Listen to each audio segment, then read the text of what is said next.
Namaskar, I am Dr. Dhananjay Kelkar, Medical Director, Dinanath Mangeshkar Hospital, and today we are communicating with you about an important update on COVID-19 treatment.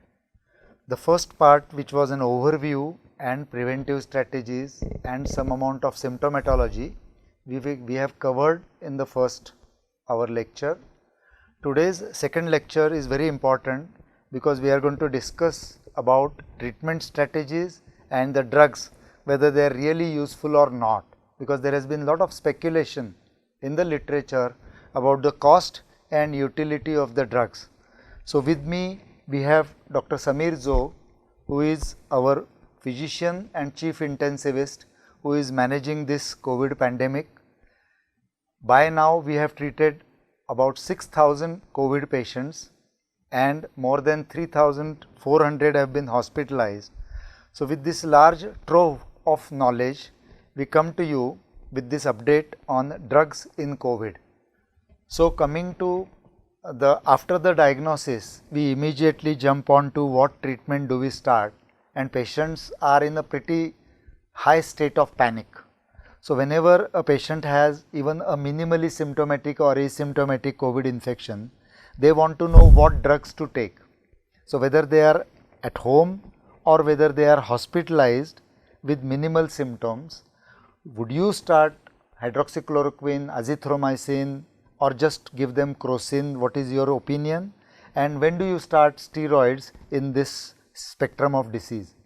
We have followed ICMR guidelines as well as government guidelines published by task force in the initial part of the pandemic.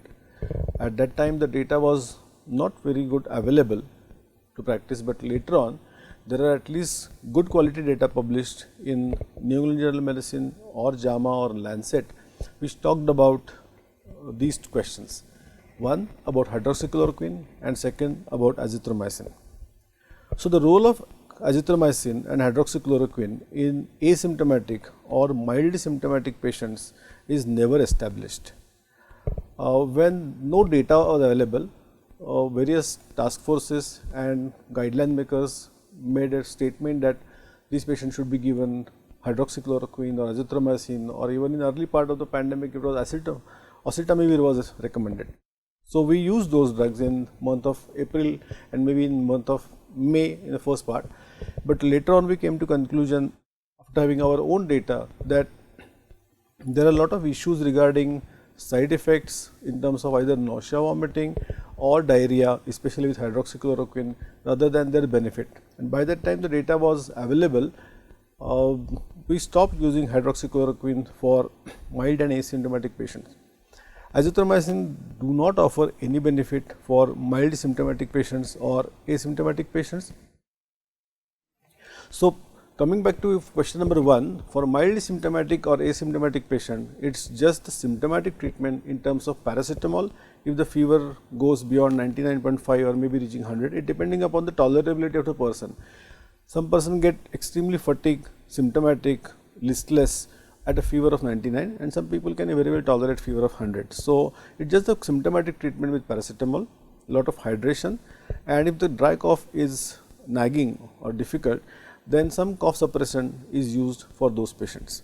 So, this is the treatment for mildly symptomatic or asymptomatic patient, even though they were admitted in the first part of the pandemic when home isolation was not practiced.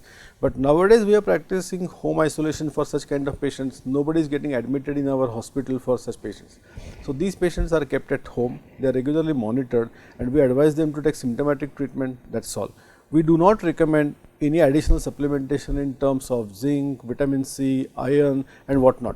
So, we do not prescribe them these medications, but our experience is that most of the patients take these medications on their own, either by advice of some neighbor, some nephew, some relatives, but scientifically we do not prescribe them any medications. Coming back to second question is, when do we start steroid? We start steroid only when patients show some inflammatory signs and symptoms in his body. We have a policy of not treating biomarkers or inflammatory markers if they come high in a laboratory. If patient is, the best indication of starting steroid is probably all over the world accepted is early hypoxia, and we prove early hypoxia by the standard method which all over the world is doing is 3-minute walk test or 6-minute walk test, but 3-minute walk test is sufficient enough, I think, because 6-minute walk test in a busy hospital like us for each patient is really time consuming. So, 3-minute walk test is adequate enough. If the saturation drops by 5 points and if it goes below 89%, then I think most of us believe that the hypoxia has started. The hypoxia started, this means the inflammation of the lung has started. So, it is alveolitis, or we can scientifically call diffuse alveolar damage, and this is the point where anti-inflammatory agents will benefit, that is what world believes. So, in early part of the pandemic we use methylprednisolone, mostly 40 milligram 12 hourly or maybe less than that, and after the publishing of British trial, recovery trial, we started using dexamethasone 4 milligram 12 hourly for 5 to 10 days, but most of the time we use dexamethasone only for 5 days to 6 days, not more than that, because in a typical Indian hospital setting, a secondary bacterial infection is always a problem and has to be anticipated. So, we use dexamethasone for 5 days if patients become hypoxic. If patient become too hypoxic and get admitted directly on, we have every day we get admissions, patient coming to our emergency room with saturation of 55-60% on the room air. So, those patients receive dexamethasone first dose even in emergency room, and then we proceed with their either HRCT, which we mentioned in our last grand round, or rapid antigen or swab test. So, steroids only in case of proven hypoxia, otherwise no steroid before hypoxia. So, that is a very important message to all the doctors who are treating patient, is to not to start steroids at home probably, number one, and not to start steroids because you do not have something else to do. So, you will start only in terms of hypoxia. Now, coming forward, many of these patients who are early hypoxic are started on remdesivir, and is there any interaction between remdesivir and dexamethasone? Do you prefer methylprednisolone, and is remdesivir useful in these cases? What is your experience? We will split this question. This is about first about remdesivir, which is the most popular agent in India. Unfortunately, it is not that commonly used in Europe so far, because we are in continuous contact with our colleagues from Italy, France, Germany and Belgium, because they had the first brunt of pandemic in the month of March, April and May. So, remdesivir became available in later part in our experience in our hospital. So, we have a data, we are fortunate to have data before remdesivir and after remdesivir. So, we have comparative data available. So, before remdesivir came into market, we had treated 134 patients which require either oxygen or onwards therapy, which we call an ordinal 5 and above. So, ordinal 5 is somebody requiring oxygen for maintaining oxygenation, ordinal 6 is high flow nasal oxygen or NIV, ordinal 7 is mechanical ventilation, and ordinal 8 is death.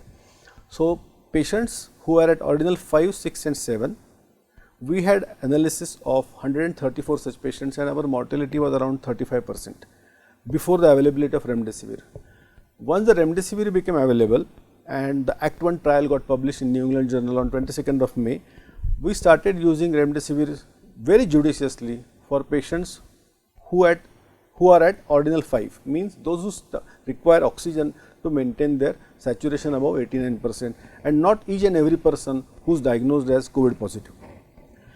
So, we have analyzed first 37 patients who received remdesivir at ordinal 5 and completed the course and have completed the outcome. Outcome can be either death or discharge. So, among these 37 patients, our first experience, there are 10 deaths.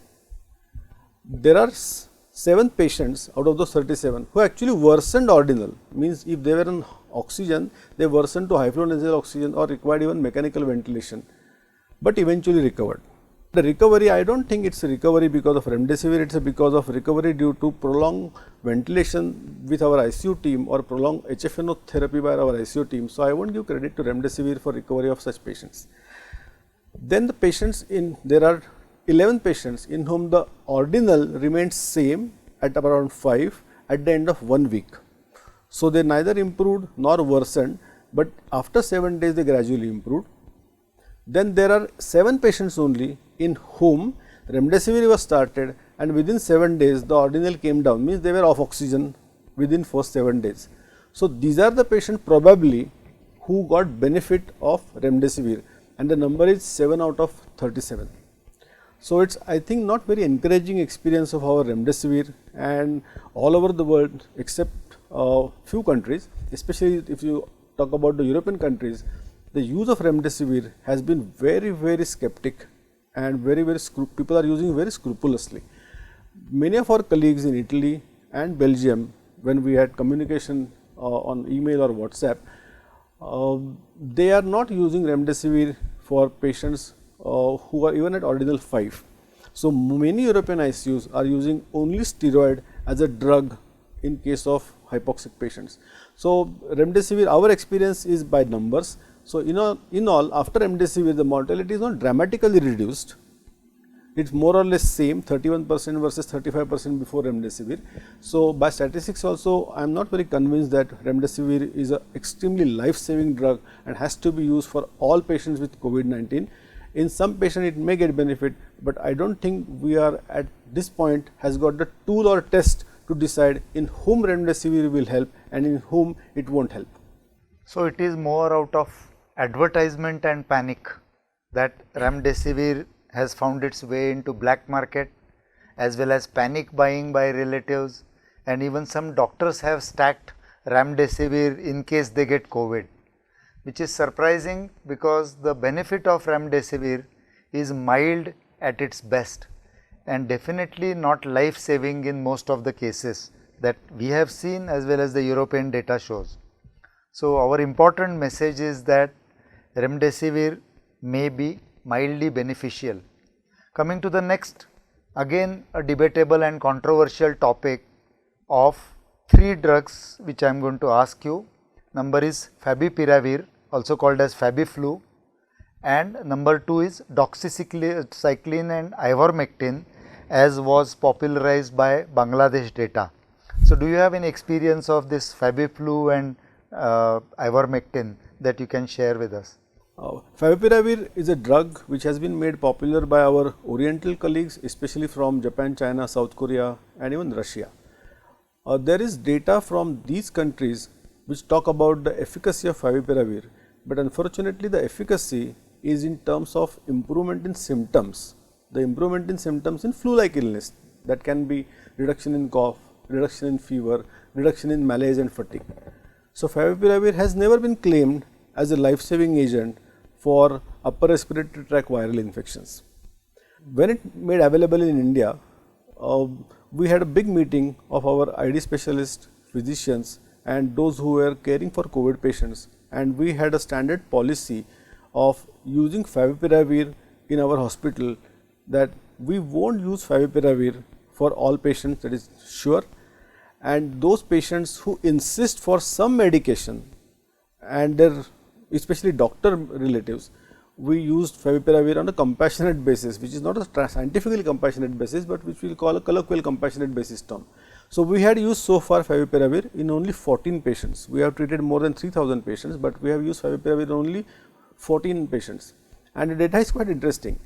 Number of patients who remained febrile at day 4 on Favipiravir were 7 out of 14.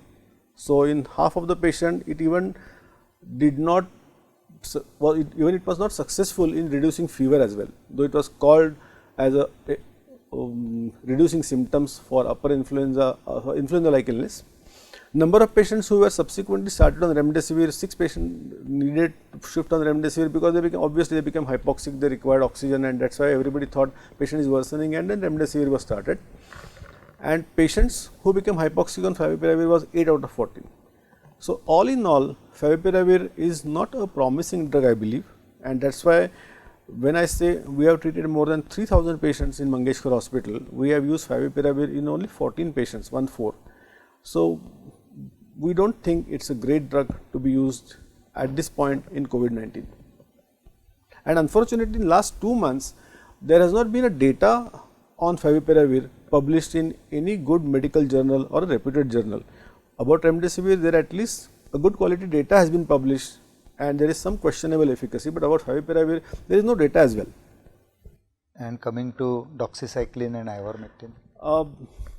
When nothing was available in the month of February and March, a lot of researchers, clinicians, doctors all over the world started using many drugs, many local therapies, Chinese therapies, flower therapy and many other drugs or drug like substances for treatment of COVID-19, because the disease altogether was new. There was no standard therapy available at that time.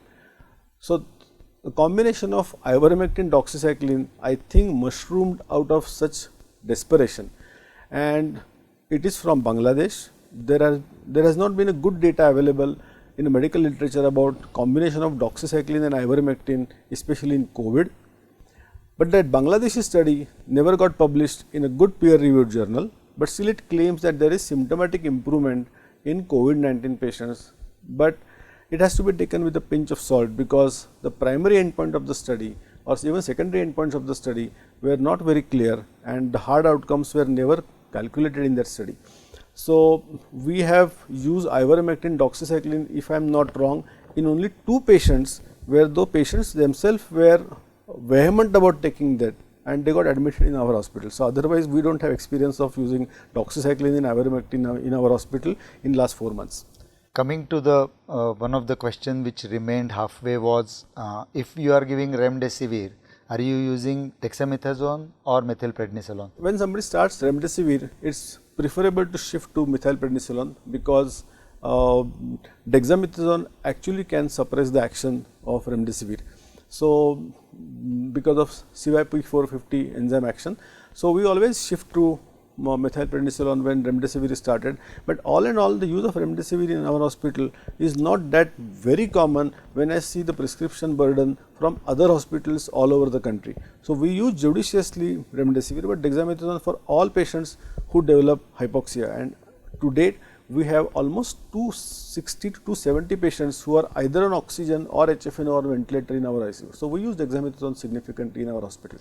Coming to the next question of cytokine storm, at what point of this cytokine storm or inflammatory markers do you decide to use either tocilizumab, or if tocilizumab is not available, then colchicine, and what is your experience with these 2 medicines? The word cytokine storm is quite interesting. In our field of critical care medicine, there is still no standard definition, unfortunately, about cytokine storm. So, which biomarker to look for to label somebody as having cytokine storm, whether IL-6, IL-1, IL-10, whether it is tumor necrosis factor or whether it is prostaglandin, we do not know. But by and large in COVID, people have been hooked up to interleukin 6 levels. So, people believe that cytokine storm is synonymous with raised IL-6, raised CRP, increased ferritin and sometimes increase in D dimer. So, the question of cytokine storm itself is little questionable. Even if we accept that cytokine storm do exist, and we have experienced that cytokine storm like phenomena do exist in COVID patients, when they over the short period of a few hours they become hypoxic, they drop their saturation. So, it is a storm like situation. So, definitely some biochemical phenomena occur, and in those patients some immunomodulation definitely helps. That is what was the putative theory in the month of February and March put forth by our Italian colleagues as well as Chinese colleagues. So, tocilizumab was a drug initially used for last many years. It has been used for autoimmune connective tissue disorders. People found that if tocilizumab was given for such patients who suddenly became hypoxic, who have so called cytokine storm, their storm is somewhat stabilized and they become less hypoxic, their oxygenation improve, their biochemical parameters improve, their biomarkers improve. That is how the story of cytokine storm started. It became quite popular in the month of March, April, when tocilizumab was available throughout, because tocilizumab was available for connective tissue, for rheumatologists as well for last many years. So, we started using tocilizumab from the month of April itself, and we will talk about our own data about tocilizumab. But before that, I would just like to mention 3 good studies so far published about tocilizumab. 2 are published, one in Lancet and one in CID, and the third biggest study, which was conducted by the manufacturer, that is Roche themselves, is yet to get published, called COVACTA study. About the Italian study which got published in Lancet, which claimed that those who develop hypoxia, intravenous tocilizumab or subcutaneous tocilizumab are helpful in the regression of hypoxemia or improved outcome those who go to mechanical ventilators. But that was non-RCT, it was an observational study. Then there was a study published in CID which claimed that there is some reduction, that is around 45% reduction in hazard of death in patients who develop cytokine storm. But a randomized control trial which is yet to get published, I am repeating this, which is yet to get published, conducted by Roche themselves, which has shown a completely different result, which actually has said that it did not meet the primary endpoint of improved clinical status, means patient who actually reduction in mortality or reduction in ordinals. Secondary endpoints also there is not much benefit, and positive trend in time to hospital discharge was seen, but it is very difficult that time to hospital discharge cannot be an objective parameter. So, we really do not know now whether tocilizumab is really helpful or not, especially in Indian scenario where a secondary bacterial infection is a serious problem in most of our hospitals and more in ICUs. I am little skeptic about widespread use of tocilizumab in many patients, because the half life of the tocilizumab is almost 12 to 14 days.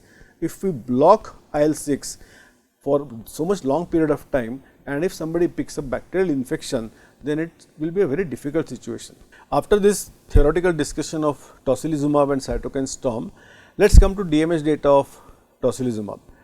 We started using tocilizumab in month of April and May, and still we are using in very selective patients. This is about our IV tocilizumab used in 9 patients and subcutaneous tocilizumab used in 36 patients. The mortality was seen in 33% and 30% respectively, but the surprising point is candidemia or bacteremia, that is bloodborne infection, was seen in almost 11% patients.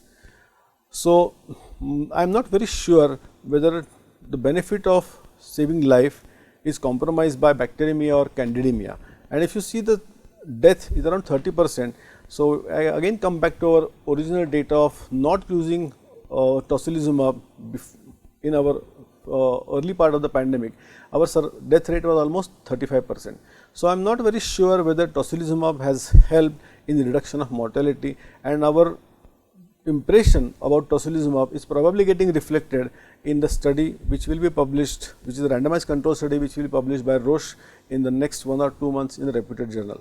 So, again sad to say, tocilizumab was made available as a hype drug in the month of May, June and maybe July, but in the last few days if you see, the hype is definitely gone and people are now using very skeptically by proving cytokine storm by multiple other parameters, confirming that the long term blockage of IL-6 will not cause much harm to given patient, and then probably tocilizumab can be used. And about colchicine, any data? Colchicine is a interleukin 1 inhibitor, whether tocilizumab is IL-6 inhibitor, but the difference is in the cost. The colchicine is really very cheap available. The whole 10-14 days cost of therapy is not more than few hundred rupees, whereas tocilizumab the cost is around 34,000-35,000 rupees. So, we use colchicine in significant number of patients and subcutaneous tocilizumab as well. So, this is a comparative study, which the slide shows comparative study, which is roughly age match study. So, colchicine group there were 24 patients and subcutaneous tocilizumab there were 26 patients. The percentage reduction in CRP was definitely more in tocilizumab as compared to colchicine. Percentage reduction in ferritin also was definitely there more in tocilizumab group, and the post immunomodulator bacteremia, which was not seen in colchicine, but which was seen in tocilizumab. But if you talk about the survival or mortality reduction, our numbers do not justify any medication, because there are same number of deaths or same number of survivors in both these groups. So, after using tocilizumab and colchicine in significant number of patients, I am still not confident that any of these drugs are superior, one superior above other, or they themselves are useful in mitigating cytokine storm. So, to summarize, you would use tocilizumab in very select indications. Yes. And maybe much less than the hype that it has generated. Coming to another drug or therapy which was as much hyped was plasma therapy, and this idea of a patient who has recovered from COVID has got good antibodies, mainly humoral antibodies, and whether the plasma therapy would help a survival benefit or reduction of disease. Do you have any philosophy about it and any experience about it? Okay.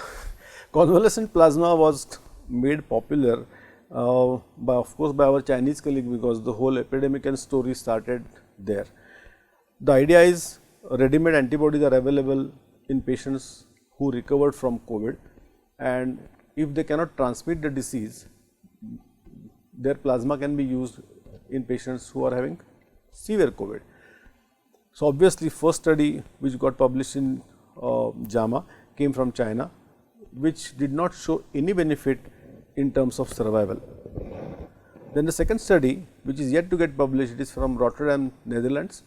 The study has to be stopped after enrollment of 86 patients, because the very funny finding was patients who were candidate for receiving plasma from donors, the researchers measured the antibody in the potential recipients, and in many times the recipient's antibody level was more than a donor antibody level. So, it actually defeated the purpose of convalescent plasma therapy, and the same has been reiterated by All India Institute study, which Dr. Guleria just talked about the results. They used plasma therapy in a very small control study, but their results were also not encouraging, and AIIMS has definitely said that plasma therapy is not life saving at all.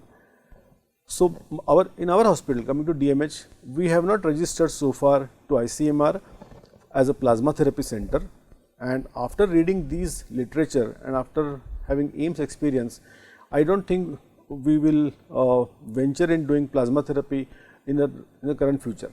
But if the evidence grows and if evidence is published that plasma therapy may be selective in certain class of patients, for example, patients who are not developing adequate amount of IgM at the end of 9 days, they may be potential recipient for such therapy, but that is a little firing in future. But at present we are not using plasma therapy in our hospital. In fact, we have treated at least 4 patients who were treated with plasma therapy in outside a hospital and came to us after worsening after the plasma therapy.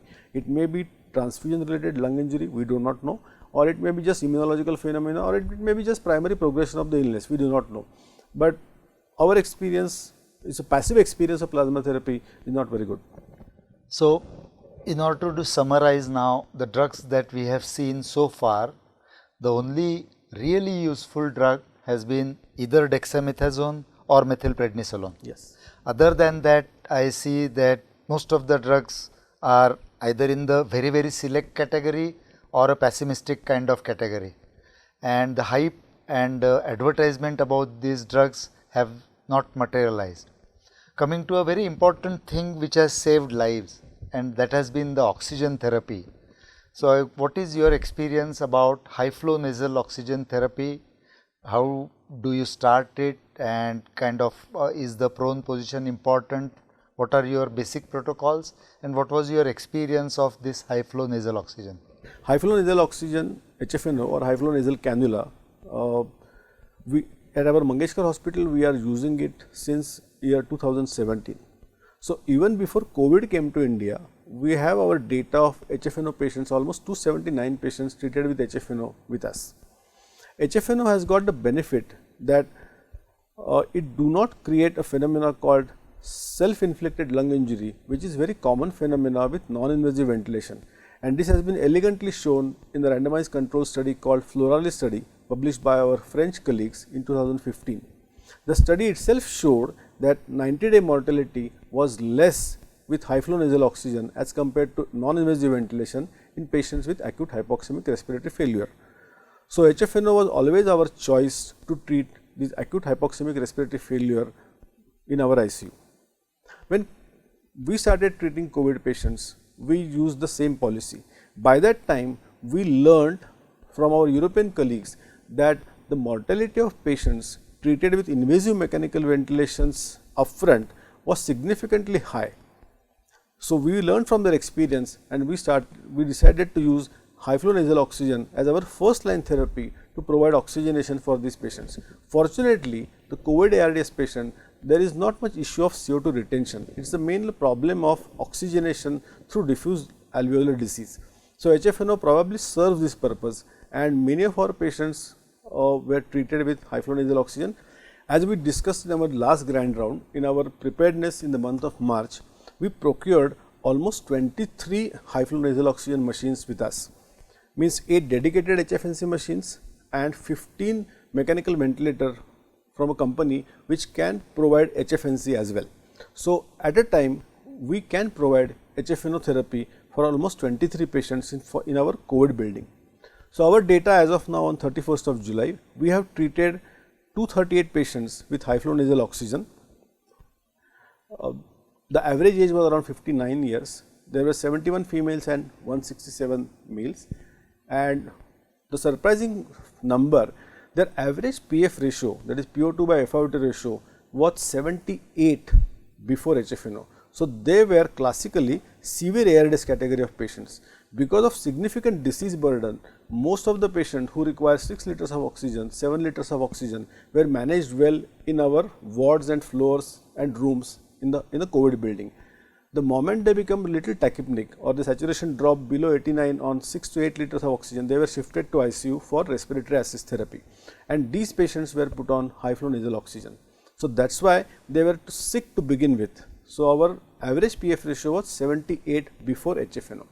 So, 61 of them recovered completely only with the help of HFNO. They did not progress, or probably their disease did not progress. They were on HFNO for variable period of time, say 2 days, 3 days, maximum I remember around 11 days on HFNO and then recovering and getting discharged. Out of this 238, 177 required intubation. This number might look very large, but if we see the population to whom HFNO was applied, all of them were severe ARDS. So, before COVID came into existence, the standard mortality of such class is 47% by Berlin definition. So, almost 50% mortality was expected in these patients. So, 177 were intubated, out of which 132 expired. The mortality is 74% and 35 of them survived and 10 are still active in our hospital at various stages from tracheostomy or weaning from tracheostomy. I would like to mention the number of mortality numbers in this slide. The first paper which talked about the Wuhan experience, the Select 1 ICU, the mortality was reported almost 97% mortality in patients who required mechanical ventilation, and this has been published in American Journal of Critical Care Medicine. And the least mortality which I could found in the literature is from Atlanta, Georgia, which is 31%. So, there is gross difference in the mortality of patients who required mechanical ventilation, but by and large people accept mortality of around 70-75% for mechanical ventilation. So, on this background, HFNO was always our first choice of therapy for hypoxemic patients. Now, if a patient worsens on high flow nasal oxygen and he needs to be intubated, is there any risk to the staff who is intubating, and are there any precautions that you take for intubation of such sick patients?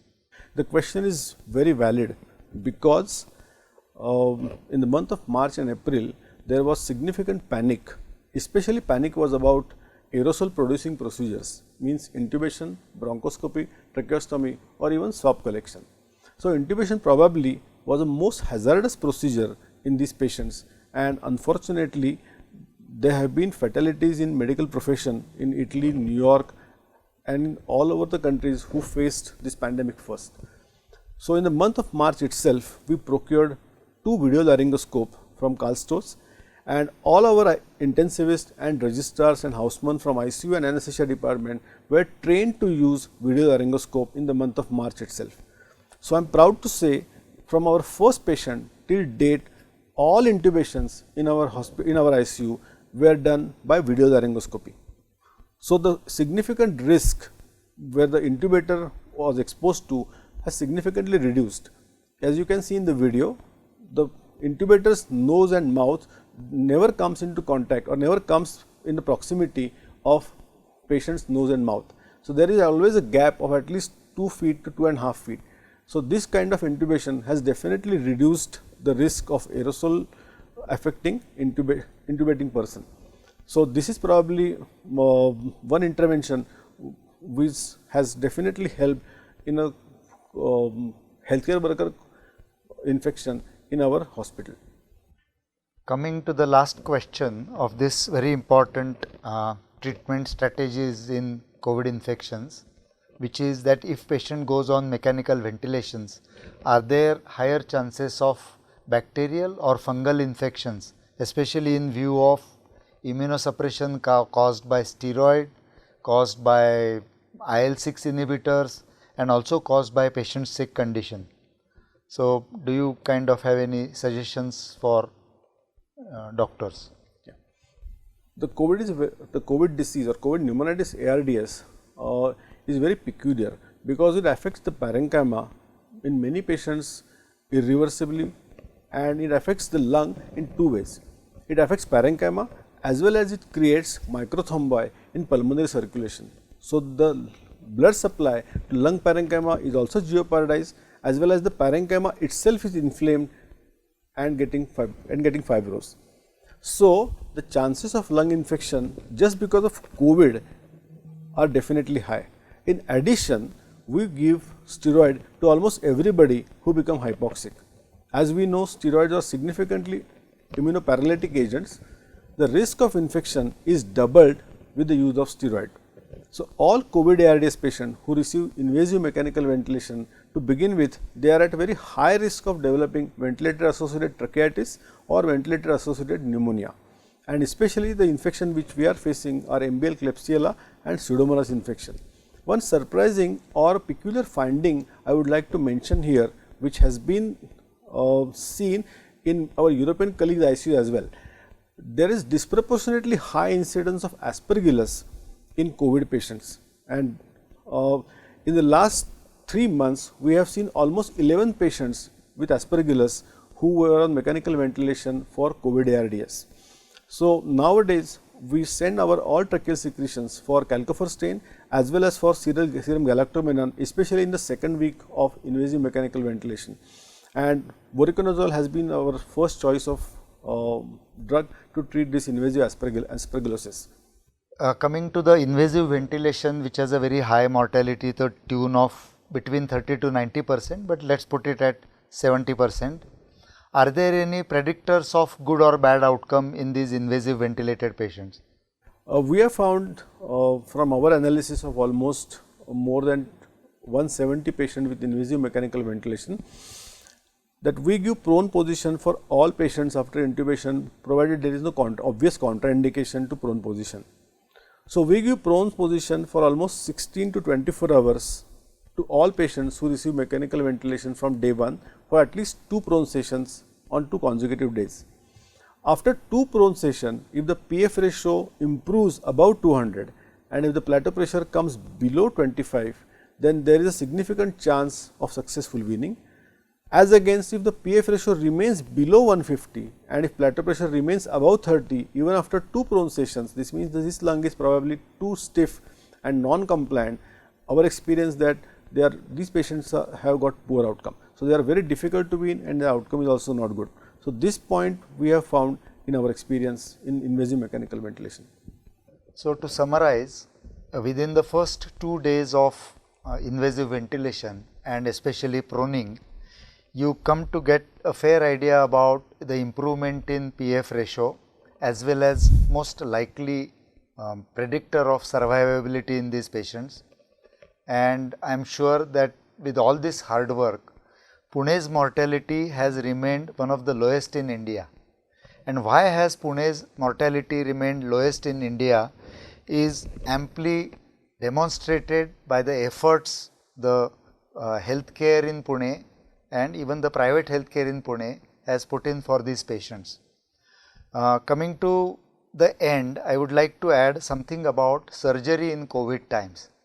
because as much as COVID is affecting people and deaths because of COVID, COVID also has got a great impact on non-COVID part of the life and illnesses.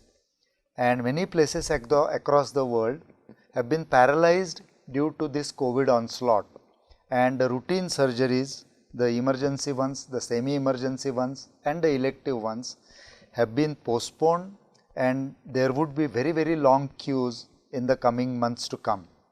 What we did differently in Dinanath, I am going to share with you as a surgeon. In the first phase, which was March and April, we treated only emergency cases and focused all our might onto COVID preparation. In the second phase, which was during the month of May 2020, we started doing our semi-emergency cases, having got the confidence that our emergency cases did well in the month of April.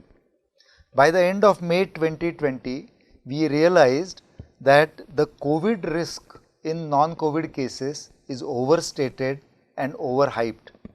There was a paper from Wuhan of 20% mortality in COVID positive asymptomatic cases, and then another paper in Lancet of 31% mortality across the world in these COVID positive patients. Our experience was completely and diametrically opposite to this data. In the month of June and July, and starting from March, by now we have operated on 2,200 cases of all kinds, starting from simple cases like cataract to cases which are much more complex like cancer surgery, joint replacements, neurosurgery, brachial plexus surgery, epilepsy surgery, spine surgery. So actually whatever we were doing in 2019 on a much smaller scale, but we continued in 2020, and at the end of 2,200 cases, we have some very interesting observations to offer. Number one, pre-operative RT-PCR is not necessary. All you need to do is clinical COVID screening, for which we had formed a committee of a surgeon, an anesthesiologist and an ID specialist who would look at the COVID risk of a patient approaching surgery and his containment zone if any, his family if anybody has got fever or flu-like illness, and if there is no clinical COVID risk, we went ahead with surgery. In all these 2,200 patients, we did not have a single morbidity or mortality due to COVID. Our routine morbidity mortality statistics as of 2019 held true during this year also. So it's very interesting data as to not to paralyze our routine services during COVID times. Now coming to the last point of surgery in COVID patients, because when we were confident of non-COVID patient surgery, we have done around more than 50 cases where patients underwent procedure and who were COVID positive. Of them, there were about 30 deliveries that we conducted for COVID positive patient.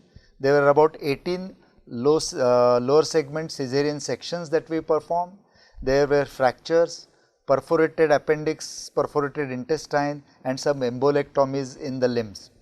Of these patients, 25 COVID patients that we operated and 30 deliveries that we conducted, there was absolutely no morbidity or mortality.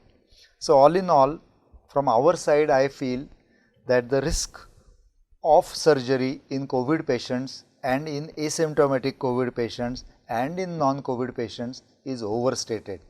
We did not have a single incidence of cluster infection in our operating rooms during all this time, and the precautions that we use again were similar to the precautions which were used in the COVID wards, which is a surgical gown, face protection and gloves, nothing more.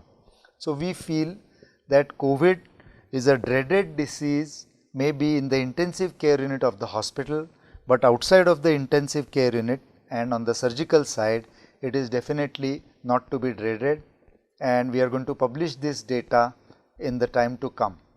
So coming to the summarization of today's very important update Number one, there is no magic bullet for COVID treatment. The most important drug has been steroids, oxygen therapy, and maybe a low molecular weight heparins, about which we did not discuss because the role is already established. Because I did not bring up low molecular weight heparin was because now the entire world is using LMWH in COVID treatment. There is a very high incidence of thromboembolic phenomena in COVID patients. In our hospital, we have had more than 15 patients with stroke, more than 43 patients with pulmonary embolism, and maybe another 20-30 patients with peripheral embolism. So that these are the only 3 established therapies for COVID, and the fight to save these lives is still on. As it grows further, we will come back with more updates. Thank you.